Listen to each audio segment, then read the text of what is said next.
ყოველთვის არის ასეთი შეკითხვა. მწვანე ავირჩიოთ თუ წითელი? ეს არის ყველა ბავშვისთვის სასურველი სტუმარი, იაპონური ნეკერჩხალი. ყოველთვის აინტერესებთ, რომელი ავირჩიოთ ბაღისთვის, მწვანე შეფერილობის თუ წითელი შეფერილობის. მე კიდევ გეტყოდით, რომ ორივე არის ძალიან ლამაზი, იმიტომ რომ ორივეს აქვს შემოდგომის ძალიან მაღალი ეფექტიანობა, რომელიც ყველა ბაღს დაამშვენებს. როგორც ვიცით, და ჩვენი გამოცდილებიდან გამომდინარე, იაპონური ნეკერჩხალი ჩვენს პირობებში ძალიან კარგად ხარობს და მერწმუნეთ, ყველა ბაღში არის სასურველი. ყოველთვის მოიძნებიება ნეკერჩხლისთვის ადგილი. ასე რომ შეგიძლიათ გადაწყვიტოთ თამამად თქვენს დიზაინს მოარგოთ ნეკერჩხლები და თავისუფლად შეგიძლიათ იამაყოთ, რომ ნეკერჩხალი ბინადრობს თქვენს ეზოში, თქვენს ლამაზ ბაღში. აგრეთვე ნეკერჩხლის გამოყენება შეგიძლიათ ქოთნის კომპოზიციაში.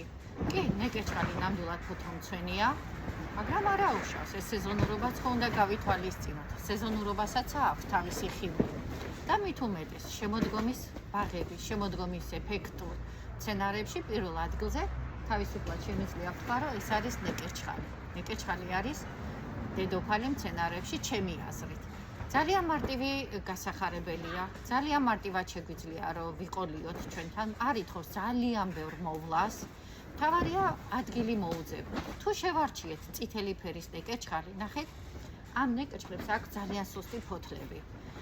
მზეზე პირდაპირ მზის სხივები არ უყვარს ნეკერჩხალს, შეიძლება დაიწვას. ამიტომ აღარ იქნება ლამაზი და კარგი. თუ ჩრდილში დავდგით, მაშინ უკვე წითელი ფერის აღარ იქნება, იქნება მწვანე ფერის. მაშინ როგორ გავაკეთოთ? აი, ზუსტად ამაშია ხრიკები. ანუ ჩვენ თვითონ მცენარეს უნდა მოუნახოთ ის ადგილი, რაც მცენარისთვის იქნება ეფექტური. და ამაში, რა თქმა უნდა, ლანდშაფტის დიზაინერები დაგეხმარებათ, რომელიც ყოველთვის სასურველია, რომ მოიწვიოთ და გეგმაროთ თქვენი ლამაზი ბაღი და ანდოთ ლანდშაფტის დიზაინერებს. ჯერ მთავარია პროექტი იყოს და მერე შემდეგ სხვა მცენარეები. თქვენ რომელს აირჩევთ, მწვანეს თუ წითელს? გამიზიარეთ კომენტარებში თქვენი გამოცდილება.